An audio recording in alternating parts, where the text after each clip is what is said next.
दोस्तों फिर चाहे वो कश्मीर का मुद्दा हो या फिर बाकी जगहों पर टेररिज्म, आज 75 साल बाद भी हम पार्टीशन का दर्द सह रहे हैं। लेकिन लगता है कि इस बार बाजी उल्टी पड़ने वाली है और आज एक इंडियन और एक पाकिस्तानी की लड़ाई में ये भी मुमकिन है कि हम यूके का बंटवारा होते हुए देखें।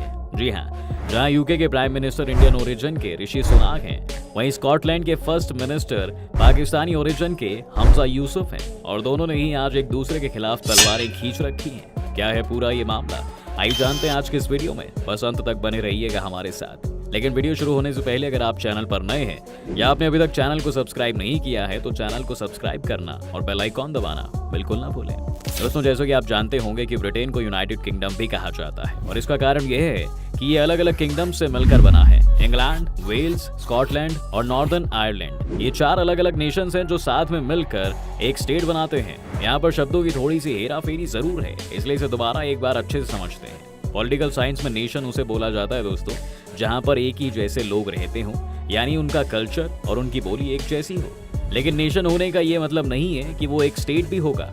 यहाँ हरियाणा, पंजाब, यूपी जैसे स्टेट्स की बात नहीं हो रही है, बल्कि ये एक टर्म आप भारत, फ्रांस या बाकी किसी देश के लिए भी इस्तेमाल कर सकते हैं। तो अब अगर नेशन और स्टेट में फर्क करना हो तो बेसिक फर्क यही होगा कि एक नेशन वो होता है जहाँ की हिस्ट्री सेम होती है, लेकिन एक स्टेट वो होता है जहाँ पर कानून और सरकारी तंत्र सेम होता है। जी हाँ, इसका एक उदाहरण आपको नॉर्दर्न आयरलैंड में मिल जाएगा। जब यूनाइटेड आयरलैंड का बंटवारा हुआ तो एक रिपब्लिक ऑफ आयरलैंड बन गया और दूसरा नॉर्दर्न आयरलैंड जो कि यूके के साथ है। आज नॉर्दर्न आयरलैंड और रिपब्लिक ऑफ आयरलैंड एक ही नेशन कहे जा सकते हैं क्योंकि वहाँ आयरिश लोग रहते हैं, लेकिन एक नेशन होने के बावजूद भी वो रिपब्लिक ऑफ आयरलैंड और यूके यानी 2 अलग अलग स्टेट्स में बटा हुआ है। तो इसी तरह स्कॉटलैंड भी एक नेशन है जो कि यूके का पार्ट है।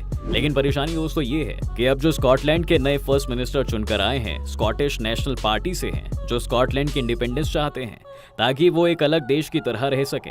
इससे पहले भी 2014 में डिमांड उठी थी और तब भी एसएनपी ही 2011 में चुनाव जीत कर आई थी।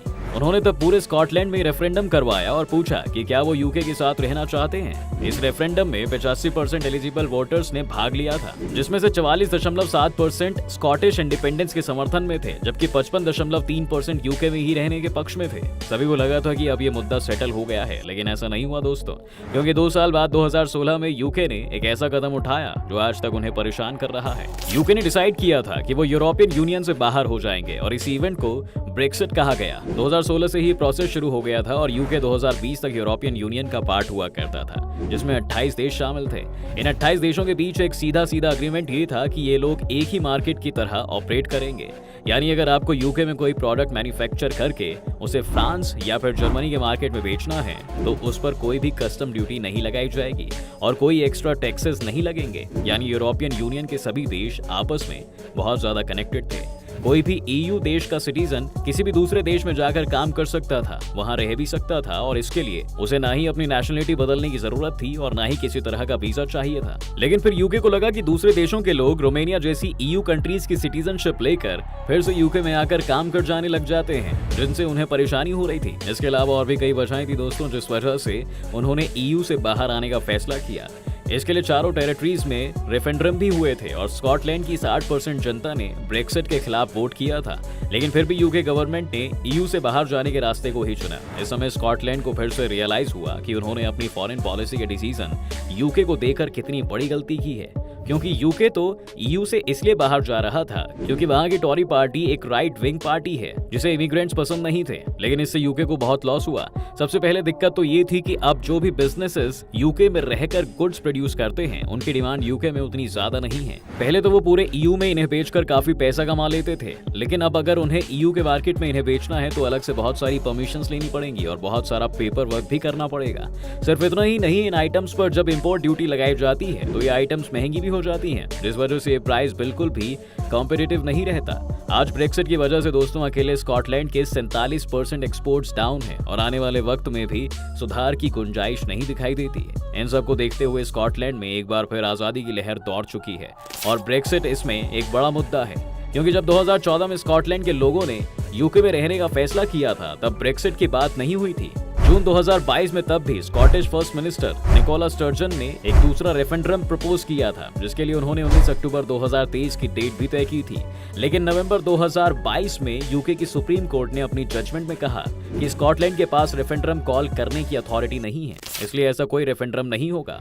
ऋषि सुनाक का भी यही व्यू है, लेकिन हमजा रेफरेंडम पर अड़े हुए हैं और अभी भी इसके लिए यहाँ संघर्ष चल रहा है। दोस्तों, स्कॉटलैंड और इंग्लैंड के बीच में कई सारी हिस्टोरिकल प्रॉब्लम्स भी रही हैं और स्कॉटलैंड के लोगों का मानना है कि यूके ने हमेशा उनके साथ धोखा किया है और उन्हें एक्सप्लॉइट करने की कोशिश की है। इस पॉइंट को समझाने के लिए वो नॉर्थ सी ऑयल का उदाहरण देते हैं। 1970 में स्कॉटलैंड में तेल का भंडार मिला था और इस समय भी स्कॉटलैंड की आज़ादी की मांग ने जोर पकड़ा हुआ था। तब भी एसएनपी ने एक मुहिम चलाई थी जिसमें उन्होंने ये मांग की थी कि इस ऑयल से पहला फायदा स्कॉटलैंड को ही होना चाहिए, क्योंकि ये उन्हीं का तेल है। इंग्लैंड के मुकाबले स्कॉटलैंड के अंदर इंडस्ट्रियलाइजेशन उतनी तेजी से नहीं हुआ था। यूके का हमेशा से ही ये कहना था कि स्कॉटलैंड को अगर आज़ादी दे दी जाएगी तो वो अकेले सर्वाइव नहीं कर पाएगा, क्योंकि उनकी इकोनॉमी बहुत वीक है। लेकिन इस ऑयल के मिलने के बाद 1974 में यूके की कंजर्वेटिव गवर्नमेंट ने मैक्रॉन रिपोर्ट को कमीशन किया था, जिसकी फाइंडिंग से ये पता चलता था कि अगर स्कॉटलैंड को इंडिपेंडेंट स्टेट घोषित कर दिया जाए, उसके ऑयल की मदद से वो यूरोप की सबसे अमीर इकोनॉमीज में से एक बन सकता है और इसी ऑयल के कारण उनकी करेंसी की वैल्यू भी यूरोप से ज्यादा हो जाएगी। अगर ये रिपोर्ट सामने आ जाती दोस्तों, तो उस वक्त बवाल मच जाता और आजादी की मांग और भी तेज हो जाती। इसलिए इस रिपोर्ट को एक सीक्रेट ही रखा गया और इसकी फाइंडिंग्स 2005 में पहली बार लोगों के सामने आई, जब एसएनपी ने फ्रीडम ऑफ इंफॉर्मेशन एक्ट के तहत इसे ऑब्टेन किया था। स्कॉटलैंड को अपने ऑयल पर भी पूरे राइट्स उस वक्त नहीं मिले थे, तो ये दोनों तरफ से धोखा था। खैर, तो अब आगे क्या होने वाला है? जब 2023 का रेफरेंडम प्रपोज किया गया था तो एसएनपी ने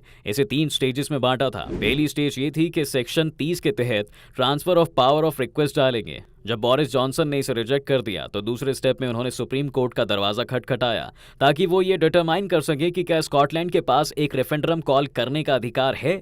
और जब सुप्रीम कोर्ट की तरफ से भी उन्हें नाकामी मिल गई तो अब वे अपने 3 स्टेज प्रोग्राम की आखिरी स्टेज पर हैं, जिसमें उन्होंने ये डिसाइड किया है कि वो अगले जनरल इलेक्शन को एक तरह का डी फैक्टो रेफरेंडम बना देंगे, यानी कि वो स्कॉटलैंड की आजादी के मुद्दे पर जनरल इलेक्शंस में उतरेंगे और शक्ति प्रदर्शन करेंगे।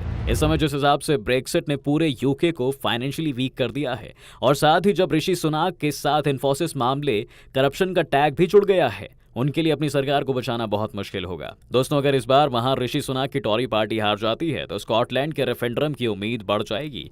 और पिछली बार वैसे भी वो बस 10% वोट से ही रेफरेंडम हारे थे और इस बार ब्रेक्सिट ने उस 10% के गैप को भी भर दिया होगा। तो सारे ट्रेंड्स इसी तरफ पॉइंट कर रहे हैं कि यूके में ऋषि सुनाक हारेंगे और स्कॉटलैंड रेफरेंडम के जरिए कुछ ही वक्त में यूके से बाहर हो जाएगा। लेकिन अगर स्कॉटलैंड बाहर होगा तो नॉर्दर्न आयरलैंड में भी टेंशन चल रही हैं। ये हो सकता है कि वो भी फिर अपनी आज़ादी की मांग करे। पर दोस्तों, ये राजनीति है, यहाँ कुछ भी हो सकता है। यूके में अगले साल चुनाव है। क्या आपको लगता है कि 2025 से पहले पहले यूके का बंटवारा संभव है? अपनी राय हमें कमेंट सेक्शन में जरूर लिखें। उम्मीद है कि आपको आज के इस वीडियो में काफी कुछ मिला होगा। अगर आपको ये वीडियो पसंद आया है तो वीडियो को लाइक करें और अगर आप इस चैनल पर नए हैं तो जाने से पहले चैनल को सब्सक्राइब करना बिल्कुल ना भूलें।